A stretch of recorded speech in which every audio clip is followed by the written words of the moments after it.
Hello and welcome to the Dad and Buried podcast. My name is Mike, aka Dad and Buried, and joining me at long last, once again, my lovely wife, Mom and Buried. Hello, glad to be back. So we're doing date nights tonight. We planned to do this about a month ago, but you know what?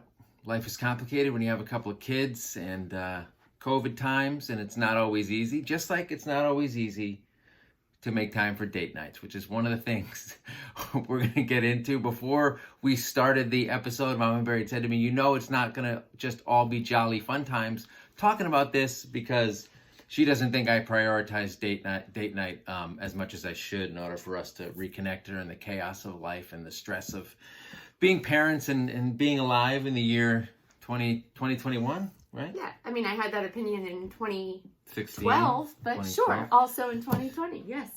We'll dive into that, guys. So stay tuned. It's going to be fun. But before we get into that, we just got back from Thanksgiving, which was one of the reasons we didn't have an episode last week. We traveled to rural Virginia and hung out with Mom and Barry's lovely parents. Our kids got to see some of their cousins. They met some horses. We were stuck in a small space all together for 4 days. It wasn't even that small. It felt small. It felt small to you. Well, the hammer wanted to bring home the horses. Now we have to go get a horse. We're never getting a horse. So that's exciting. I mean, I'm never getting a snake. I'm never getting a horse. All the animals this kid's like. We're never getting a dog. I've always wanted a horse, so I feel like the horse every little girl wants a horse than a snake. Yes, but the snake will just be in his room and he'll be a weirdo by himself. With a snake, a horse is like you need to board it at a stable and all this shit. Right? You can just move to the country and board it, have it in the backyard, and we'll ride the horse. It'll be magical. It took us 8 hours to get there on Tuesday because we left the day before the big traffic day. But we ended up staying a day late, so we came back on Saturday, which took us 9 hours. A lot more traffic, fair amount of vomit because Detective Munch. He gets car sick, but he hasn't done it in years. Now, he used to do it every time we got in the car, so at least it was predictable. I'm pretty sure he's thrown up in Maryland before, which is where we were when we had to pull over. And I mean, Maryland, why wouldn't you? But, no, I'm just teasing. The Wire, baby. Baltimore. Baltimore, I really love. It's a lovely place. This wasn't Baltimore, though. Doesn't matter. It was an exit. It was an exit. We don't even know where it was. It was just. But he hasn't done it in a long time. Yeah, good for him. And he did it after eating Bojangles, which is like the best fast food out there. If okay. In the South, it's not the best. First of all, somebody asked me the other day, what's so great about Chick-fil-A, and I'm like. Because when we moved south, I experienced Chick-fil-A for the first time. And it's not that it's so great. And now it's just kind of everywhere. It's just that it is. It's just that in comparison to some of the slop you get other places, you can fool yourself into thinking chicken-based food is better for you and healthier or whatever. Their waffle fries are garbage. Their politics are garbage. Bojangles is totally different. Bojangles is the Cajun filet biscuit sandwich for breakfast with a hot sauce. I love that. And now Chick-fil-A, I do think that their food is better than other fast food. For sure. Unfortunately, their politics are horrible, and they're, as even Detective Munch on the way down said, we can't have Chick-fil-A because, you know what, they're mean to the LGBTQ community. So, well done, Detective Munch. But we have Bojangles, and then he just threw it up anyway. So, to be fair, the Bojangles people probably also don't it's a southern-based restaurant. They probably also don't like LGBTQ, but they're open on Sundays, right? So, there's a little something. And they keep their mouth shut. Yeah, exactly. And their fries, the seasoning they put on their fries. If anybody knows that, the ingredients that go into that seasoning, I will make that at home and put that on everything. I'll make that out of a jar. It's so good. And you know what else about Bojangles? Sorry, Bojangles, hit us up. Sponsor us. Because I cannot go to the South and not eat Bojangles. Hungover, leaving on a road trip, in North Carolina, South Carolina, wherever, Virginia, Bojangles is, holy shit. Bojangles will cure a hangover like nothing else. Yeah. Learned it in college, still to this day. Yeah, even if it just means you have to vomit over the back seat of the car, like my son did. You know what? Boot and rally with Which, by the way, on the way down, the hammer peed all over the car. So. Oh yeah. A lot of fun family fluids for the family Thanksgiving week. On the way down, we stopped. He had to go to the bathroom really badly. We kept making him hold it, and then we stopped. And the restaurant doesn't have indoor, right? Because of COVID and stuff. Like a lot of the just fast food places only have drive-through.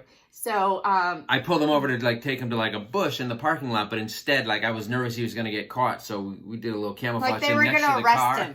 He's not good at aiming, and he's not good at standing and peeing Some of it got on the car No, he door. basically twirled around like a sprinkler and just peed all over The everything. amount It of was urine that this kid had, it's like, I don't even understand how it fit in his body. I have a legendarily small bladder. You probably heard tell of it. His is apparently quite sizable. Anyway. Well, that's the buried bodily fluids section of this show. Let's move on. Speaking of date nights, so that's what we're going to be talking about date nights in a minute, right after this.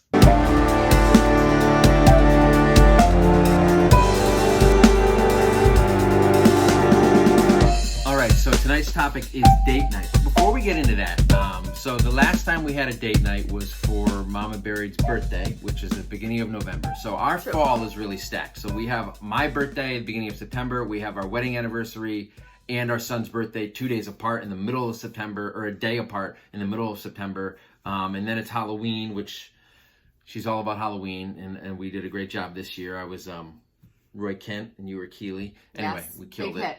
We did. And then we had her birthday, which we had a date night, and we went out with friends another night. And then we got into Thanksgiving, and now we're getting into Christmas. So like, going out with friends was even more fun. No offense, because I spent like a lot of time with you. A lot of space in between us, and which was great for the evening. But I haven't been out with friends in like 2 there was years. at least a couple of those people I hadn't seen in like 2 years because pre-COVID. Yeah, the fucking pandemic. So here's one of the things with date nights. Not only is fall tough for us, aside from when we're like celebrating a special occasion, which for Mama Buried is very much like we need to make these things a habit, once every 2 weeks, twice a month, once a month, or something like that. A lot of times it ends up just being special occasions like birthdays and Mother's Days and anniversaries and that kind of stuff. Almost exclusively, I would say at this point, that's what it is. And nowadays, therein lies the issue. Well, part of the issue is also that we try to eat indoor. Like in the fall, it's loaded with holidays. We try to eat outdoor, because of COVID concerns with masks and stuff. And not every place offers that, especially as the world is starting to open up again, knock on wood. And it's cold, right? So you need to find heated outdoor, blah, blah, blah. It's very, very complicated. I feel like that's a very specific, first of all, in New York. It's a new phenomenon, but like you were saying, the date night disconnect has been happening for a decade. And I don't know if a lot of places are like this, but guys, in New York, when the pandemic started, there's restaurants everywhere. New York did this kind of amazing thing. There's very European, I think, in feeling, where there's just these sidewalk cafes and everything everywhere. But they are like built up to really be outdoor dining. And in spring like and huts, summer like and long fall. huts with cubicles almost. Yeah, and I mean, they're amazing. I mean, some of them decorated so amazingly. I was in the city yesterday, and some of them are super decked out, like with Christmas decor and garlands and lights, and it's like, oh my God, I want to sit in there and eat.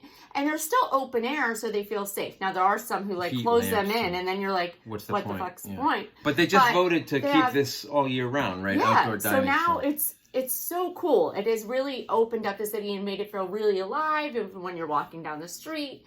And I love it. So I think a lot of places don't have that, where it's just like, hey, if it's cold, you have no option but going inside. New York here, there's been a lot of New Yorkers just freezing their freaking asses off under blankets, under heat lamps, sitting outside Not that because effective, they want that it. combo. Yeah, but you do what you got to do to be safe and have a fun time. Like, I remember last year, like, it was like New Year's last year. We went with the kids. We had some hot cocoa with smashmallows, as the hammer will say. Yeah. He loves that cocoa. And it was a great But time. that's not a date night because the kids were with us, right? So the date night. This is a very pandemic-specific problem. Yes, it is. Let's go Let's beyond broaden it. Let's broaden it and let's talk about the pandemic. So when I asked the question like a month ago, and I have a bunch of reader comments or listener comments, thanks for sending them in. So one of the things I asked was whether date nights are important. Now, obviously, it's not that I don't think date nights are important. And just in generally, personality-wise, lifestyle-wise, I am okay with sitting on the couch and like watching a movie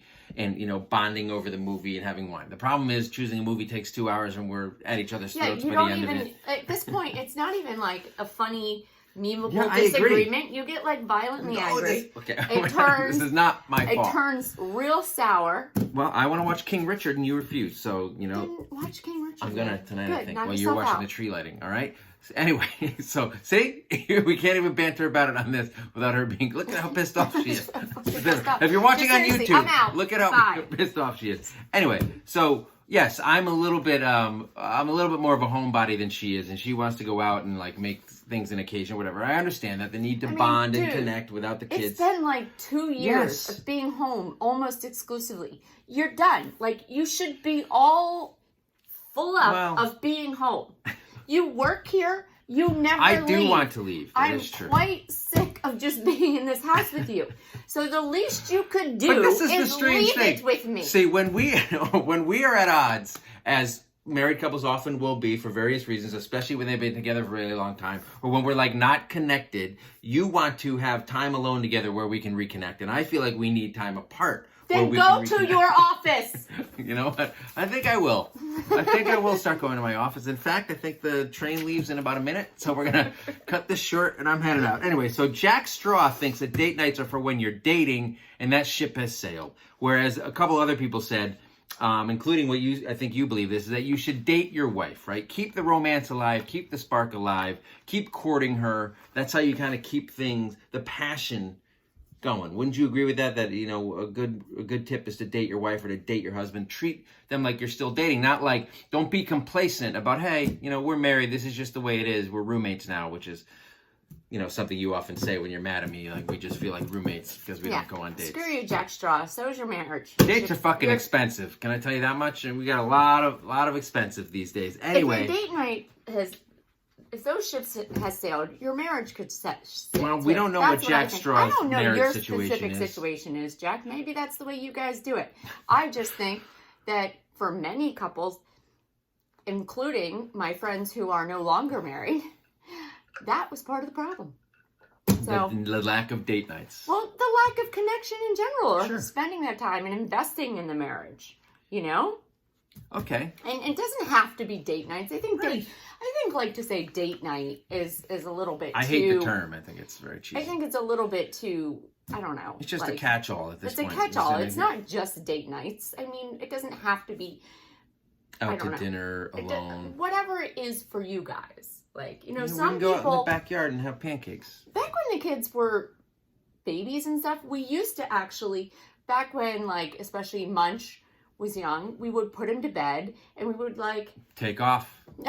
No. See what happens. But we would have like a nice dinner and wine and sit down and like play Scrabble and like do something besides TV. And that felt like a date night in. Like that was special. Mm-hmm. That's no longer an option because these kids don't fucking sleep. That's true. They never go to bed. Ever. It's a nightmare. Like when we tried to do a date night in for my actual birthday, like on the day of my birthday, we weren't going to go out. We had the kids were nightmares up until bedtime. We didn't get takeout till like 10:30 at night. It wasn't Literally very good. nothing Was it good happened. That night? No stress. The food was fine, but it was 10:30. It's just angry and wanted to go to bed. Nobody needs to be eating a plate of pasta at 10:30. No, it's not good for anybody. But but those things can be it, you know. And I've seen people do stuff like that, you know, whatever it is to connect, or people who. I've seen people do day dates. In fact, our friends, Dan and Meredith, like on her birthday, they went down to like Brooklyn Bridge Park. They went and had a drink, like skyline views of the city. And she was like, that's perfect. She was all you need. That was it. She was like, I was happy. That's all that needed to happen on my day. And I would have been happy. Now, kudos to her husband. He actually planned on his own. Her birthday's the day before mine. So this is always a problem. It is a problem. This is a problem right now. He planned this whole thing where he went behind her back and called together all her best girlfriends, some of which that live like in other states, to get together at this hotel nearby.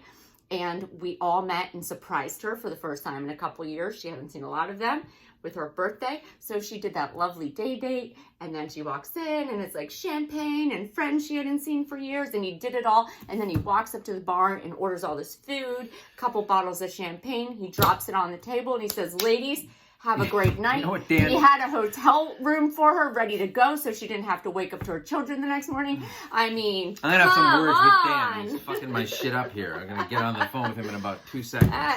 Well done. Anyway. We're not going to run through the list of things that I have ever done for my wife because it's very short and it's very depressing. You've had some winners. So Heidi Waterloo says, when you and your spouse start to annoy each other, that means it's date night time so you can reconnect. I mentioned that.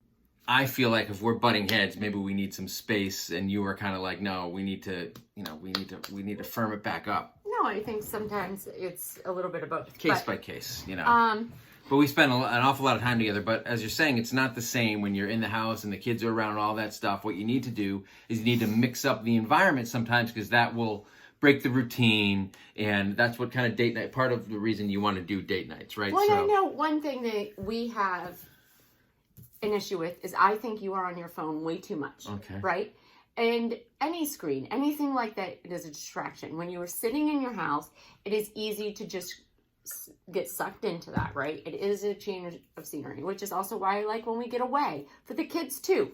You get out of your element and you actually spend more quality time together. Even at the cabin, like last weekend, all of a sudden we're all playing board games and doing things we don't normally do. And it was so fun and awesome. And, it's hard to get that. And that's the same thing that I think happens on date night. You get out of your element. And so, there's a few people here who mention, how it's very important. We try to do them once a month, schedule them, get a sitter and make it a habit, says Casey May 2004. And we have friends who have done this. Mm-hmm. And actually, one of the Hammer's best friend's mom has told me how, they do it, I think, every Friday. They have a sitter booked every single Friday. And I have always wanted to get a bi-weekly, every other Friday, or at the bare minimum once a month. And it just has never happened. For us, it seems to be at best, every 3-4 months. And it usually at this point is on a special occasion. Or if something comes up that we have to go to someone's event, and then it's not date night. It's someone's birthday or something, and then you're in a group. Well, let's talk about some of the obstacles to date nights. Aside from having a shitty husband. So, Wolf R002 says, finding reliable childcare, which is one obstacle, and then having the energy to stay awake on date night. So, the childcare thing has been a little bit trickier during COVID, but even in general, we do have a pretty reliable babysitter. It can be tough sometimes when especially when you go from 1 kid to 2, finding somebody who can handle 2 kids. God forbid you have 3. I don't know how hard that can be. We have friends who, if there was a group activity going on, actually my co-host Pete, a lot of times Pete would come out for the first half of the night. Yeah, he would go home and relieve his wife who was babysitting their kids, and she would come out for the second half of the night. It was really funny strange, when we would go to parties with them and stuff. But you did get to see both, just not both of them together. Now, this is... A bunch of people said that the babysitting thing was an issue, and I do think that can be... Somebody, Fate Me 2C says, we have date nights every 6 months or so. What they do is they take a half day off during a school day and do something. But she said, we don't have a sitter and we can't trust strangers with our kid. I don't know the circumstances of their kid. I have no problem leaving my kid. I mean, look, if you come up and you're like, I'll take your kid for a while, I don't need to, no questions asked. Take him away. He's all yours. I don't have that trust problem. How about you? No, I think we've done some real shitty things with our kid. When we were in Ireland years ago, we left our fucking 9-month-old in a B&B with some strange woman. Hopefully he's there when we get back, but I gotta have some Guinness. She was very lovely. He survived. Look, he fell off the bed when he was with us, not when he was with her, as far as we know. Just meaning that we got a babysitter in a foreign country. Very good credential. Seemed lovely. Mm-hmm. And didn't understand what she was saying, but that's fine. It was Ireland. She had an accent. That's on you. It's like talking to Shirley Manson. And it was wonderful. From Scotland. Hey, we had a lot of good times on that trip. You know why? We went to some church bar. Remember that? Oh my God, it was so much fun. I want to go to Ireland right now. And you know what? If you're in Ireland, you can take our kids, no problem. In Seriously. fact, how about this? We stay at your place and you watch our kids. Or how about this? Or other countries, any country. We'll come. Name a country. Name a country. If you have some extended family members, they can take our kids. And we can all go out together. They don't even have to be that great. I mean, as long as they keep them alive. Who, the kids fine. or the And family? we'll all go party. Yeah. Okay, come party with the berries. All right. And just your semi-questionable family members can watch our kids. Yeah. They can't be more questionable than some of our own family members, so extended family, But I mean, that's a very low bar. I think they'll pass. But anyway, as far as finding reliable childcare, I think sometimes that's in New York. The problem in New York is finding affordable childcare. Yes. Okay, I was even talking to my friend Gila Pfeffer, who you might follow or you should follow on Instagram, and she lives in London. And when I told her how much our babysitter was in New York, she had a heart attack. And she has 4 kids, and she lives in London. Now, her kids are teenagers, so maybe she's just... Well, the teenagers must babysit, right? So she has kind of forgotten what it was like to pay for a babysitter. Maybe We're waiting for Detective Munch to get a couple years older so we don't have to worry about that anymore. Okay, when we went out with some friends last week, they had paid... Now, we do feel like, and I know they're listening, we do feel like perhaps they paid a bit much. They had paid $30 an hour. Holy shit. They had paid $30 an hour for their 2 kids, okay? Now, guys, that is a little high.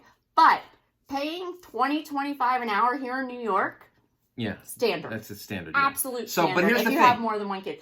And you're not getting, usually, like 18 is the minimum. And you're getting a college kid, and you don't know what's happening. Oh, yeah, you don't know what's happening. Like, but that's better than a minimum. rando in Ireland. But so on Mother's Day when we went out, so during COVID, we don't take the subway anywhere near as often. And back in May, we certainly weren't. It was, either, I don't even know I think we were vaccinated, but still. So you end up getting a car each way, which is, if you're going from Brooklyn to Manhattan, that's like $30 at least each way. You get the babysitter, $20 an hour for 5 hours. Then you get dinner. Like it really adds up. So I would definitely say it's not necessarily paying for the date night gets expensive. It does, but it's all the extra stuff you need to enable the date night, the babysitter, the transportation, all that stuff that can get really expensive. But Trinity 53 says it might be important, but we haven't had one in 7 years because we have no family around for special needs kids, right? So sometimes finding a babysitter, if you have special circumstances, can be even harder, right? So which is why Pete and his wife will split up the duties because that's the best way they can manage it because they can't necessarily find a reliable babysitter. They don't know any Irish strangers that they can get. Well, and I mean, special needs, I'm sure that's a whole different thing that we, can't even relate to. Our kid has a tree nut allergy, right? And the first time somebody new is taking care of your kid or he's going to a house, you have to be very explicit, be careful. He can't have tree nuts. He's old enough now that he knows, but that's a very small ask. Don't give my kid tree nuts. If your kid actually has special needs, you need somebody who's certified and capable of doing all that stuff. Well, even his friend came over for a play date, one of his new friends, and they mentioned that his friend's parents mentioned that he had a tree nut allergy, and he's got the EpiPen, and he had the whole package ready to go. And when I said, "Oh yes, we have the same," and the look of relief on the parents' face that we get it was and that there'll be no amazing, tree nuts around right? our house. But also, so Shelma Bell's 1979 said they're rare mostly because we don't have family nearby to watch them, which is true. I mean, the envy I have. Pete and I did an entire episode. Yeah.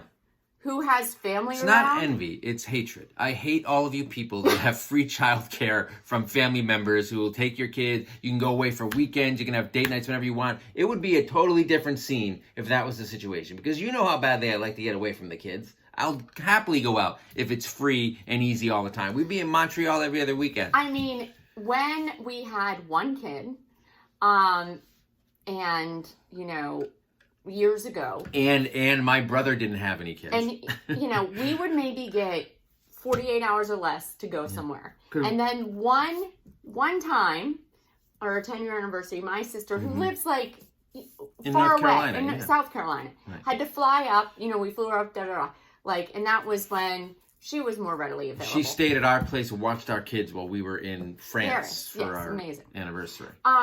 But they're those things aren't that. It's never going to happen again, and it is really it's impossible. And just our the friends that are they went to grandma's for the night, and I grew up going to my grandma's for the night. So you're welcome, Mom and Dad. Honestly, and I'm getting really angry and sad talking about this.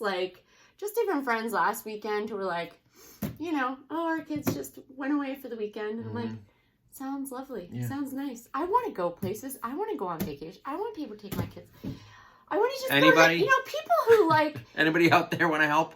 Their kids go to grandma's while they grocery shop. I just hope you people know out there how fucking lucky you are. How good you have it. I don't even care if your family is really annoying. we still have annoying family. We just don't have the benefit of childcare. We don't. They annoy the shit out of us on both sides, but we don't get any. Like they never take our kids. There's no perks. My brother used to, and my parents used to back in the day a little bit more often when there were fewer kids around. And we really did. It was amazing. But then you get 2 kids, and it's harder to get free childcare, to get paid childcare, all of it. So I also asked, how do people manage? Mom Turnette said we parent swapped. So we would watch our friends' kids for like one night, and then another night they would watch. The friends would watch their kids, which we do from time to time. We had neighbors we used to swap with occasionally. And we last friends. week I went and watched our friend's twins. Yeah. And we had a little... Oh, that night we went out, we met KSU Julie around November, around your birthday. And our friends watched our kids for us for a few hours so that we could do that. You're welcome, KSU Julie. Just saying, she got the benefit of our company because of that. Without our kids, at one point she was like, "You can bring your kid." Why the fuck would we bring our kids? Yeah, please. Come on.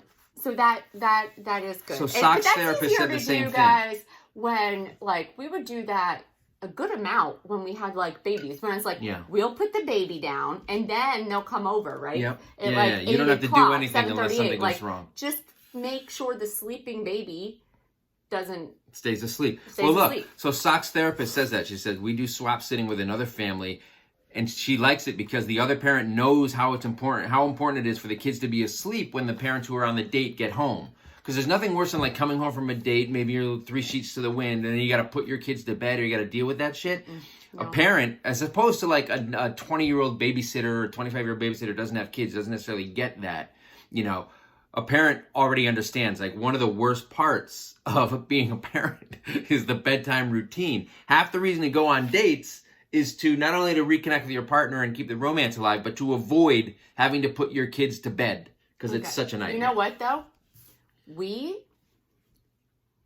I have definitely been out where we have had, maybe went out on the earlier end because I've definitely been like, why would we get a sitter at like 7 o'clock or something and then just miss like an hour and a half of the awake time of kids? I want more time where they're awake and you're kids. avoiding it. Yeah, I'm not just going to pay someone, as I said, guys, like $20 an hour to come sit in my empty house and watch my TV and eat my food. Well, no, you must be with my children. That's the same reason why sort of when we go on a date, like I love going to the movies, pretend it's not COVID and I would go to the movies, but like we would never get a babysitter and then go to the movies because you're like, you can watch movies at home. You're going to spend money to just go sit in a theater for 2 hours when you got to be, drinking it up and having a good dinner and that kind of thing. It just feels like a waste. There's an amazing pizza place here that you can only like go and eat at, but there's always a line.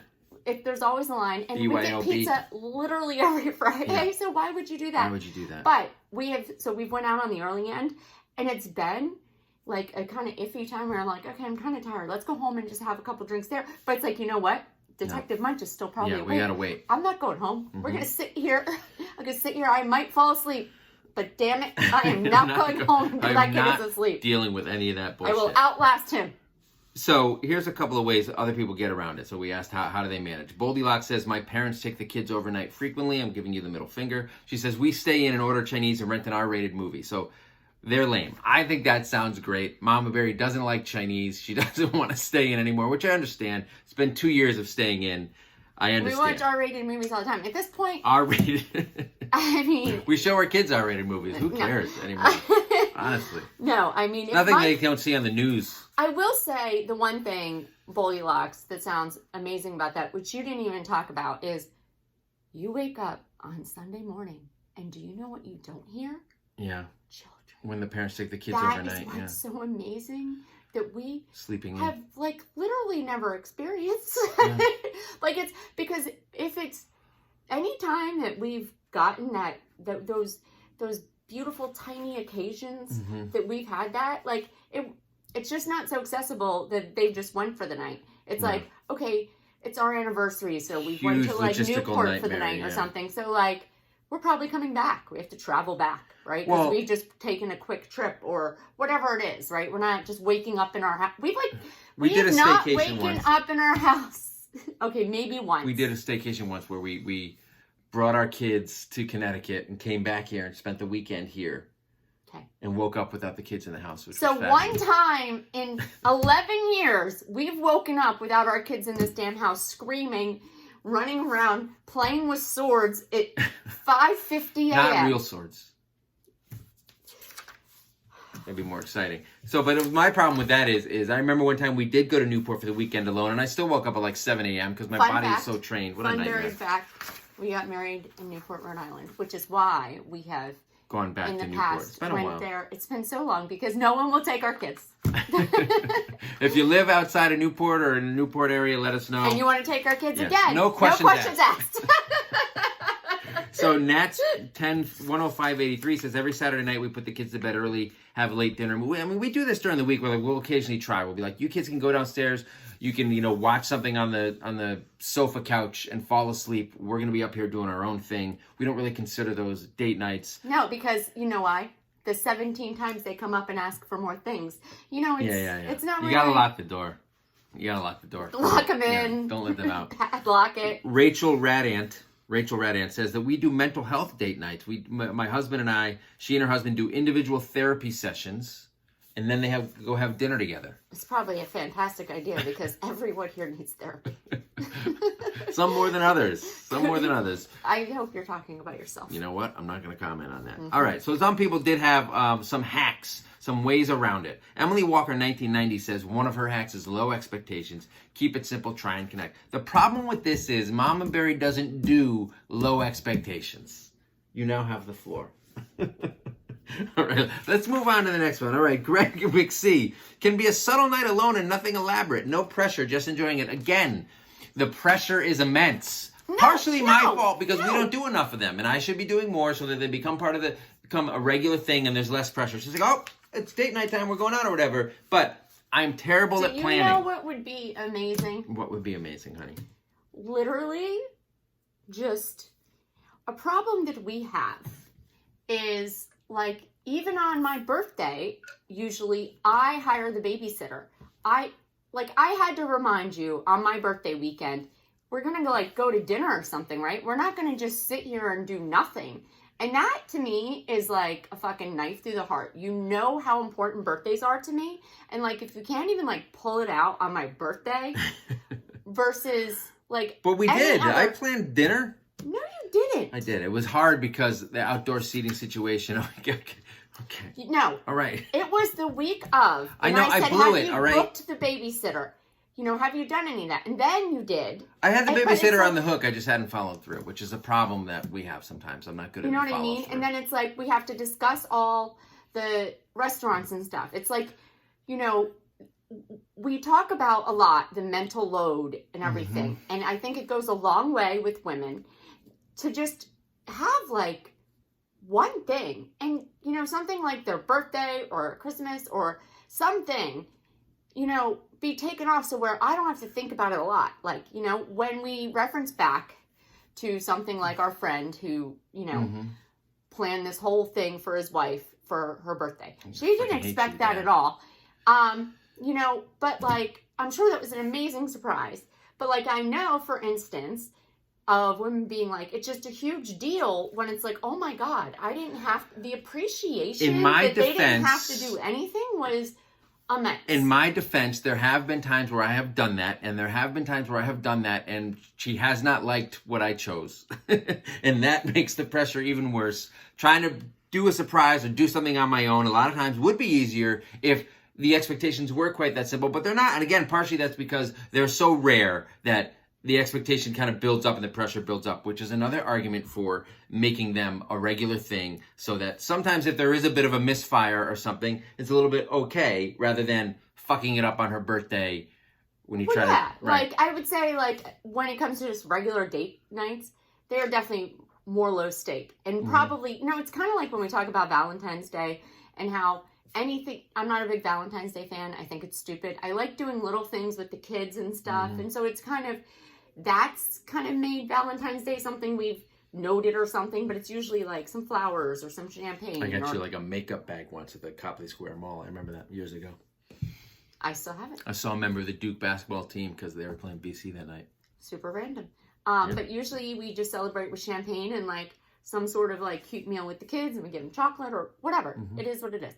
But I've always said anything you can do on Valentine's Day would mean so much more literally any other day of the year, right? Because it's not expected. So for me, if you planned a date night on next Thursday or the 3rd of October, and you just said to me, hey, I got a sitter, and I thought maybe we could go to Aldi Lot. Like one of our favorite baby restaurants. number 3 that night. And so it doesn't have to be a huge you don't have to. It doesn't have to be like birthday level expectations. It doesn't have to be. No, you don't talk. I talk. It doesn't have to be some huge thing, right? It's just like, hey, let's go out to a restaurant. I felt like it's showing like I want this time with you. I hear you. I understand I understand what you need. It's actually showing.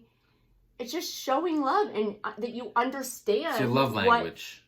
What I need. That would go so far. So every once in a while we've had this conversation before, and here's a glimpse into my psychology here. So sometimes she'll be like, "Oh, I wish you would do this or that," and once she says that, I'm like, "Well, I can't do that now because then it just seems like I'm doing what she said, and I'm like overcompensating for what she said, so then I won't do it." It's weird. Ladies, I really wish this was live so you could all say, that's such bullshit. Nobody thinks like that. I'm telling you, would think this way. It does. Sometimes you'll complain that I don't do something, and I'm like, well, now if I do it, she'll just think I did it because she complained. I'm like, so I can't do it. It's a bizarre thing. Okay, but you know what? So, I know, and he has said that, and this is a thought it's true. process. I'm not lying. But so now that we've gone through a decade of that thought process, and it's repetitively been said, could we all agree that no one thinks like that?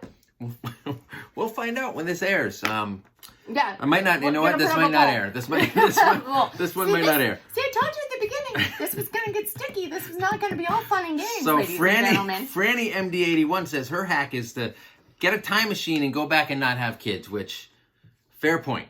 Problem is you have too many date nights and there's not enough time machines because, Anyway, Rachel Albertson says, it doesn't matter the activity so much as having time without the kids and no bedtime routines, which we touched on. DK Midtown says, no kid talk went out.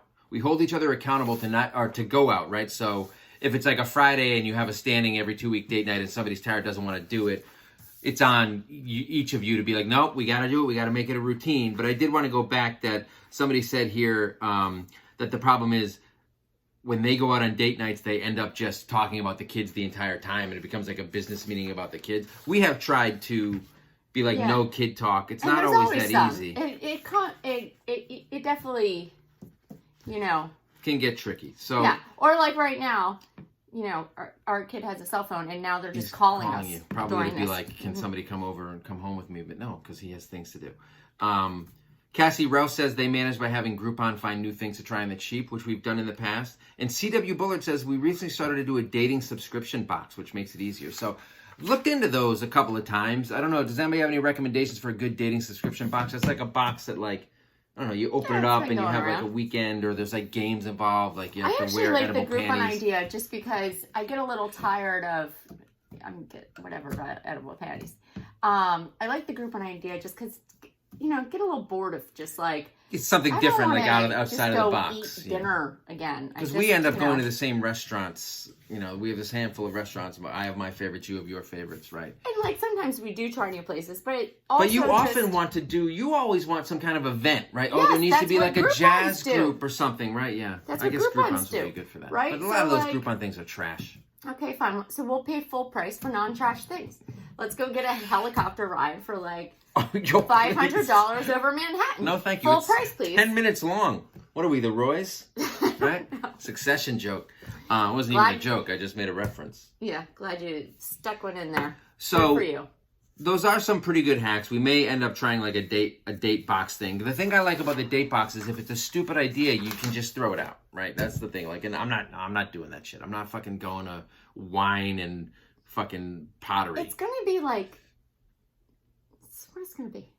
I know. It's gonna be like wine and pottery, or play a board game but strip, right? Come on, we can't do that outside of the house, and you want to be outside of the house. I mean, we could. It'd just be problematic. We can go to a hookah bar. You ever been to one of those? Yeah, they're weird. Well, if you don't like hookahs, I bought a hookah once in college. It was a real bad mistake. I'm like, yeah, let's try a hookah. Yeah, my What a friend blunder. Lauren loved hookahs. So when I used to be able to travel around like Europe and stuff with her, a lot of hookah.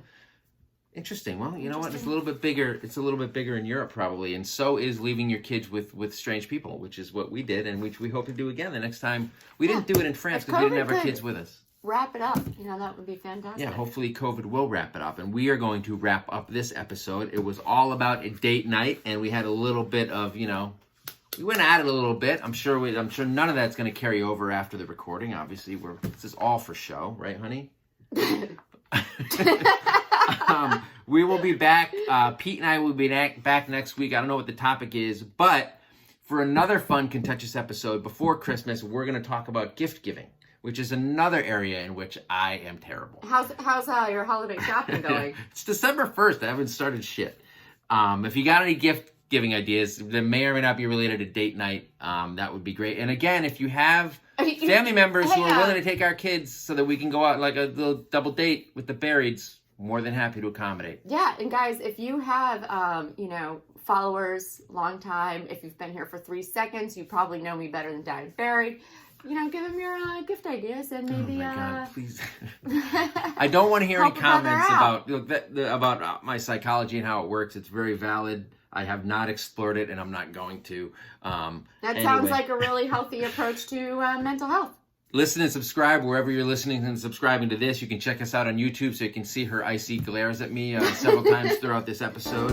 And subscribe or follow us on Instagram and Twitter and everywhere else. And we'll be back when we're back. Deal with it. Thanks for listening.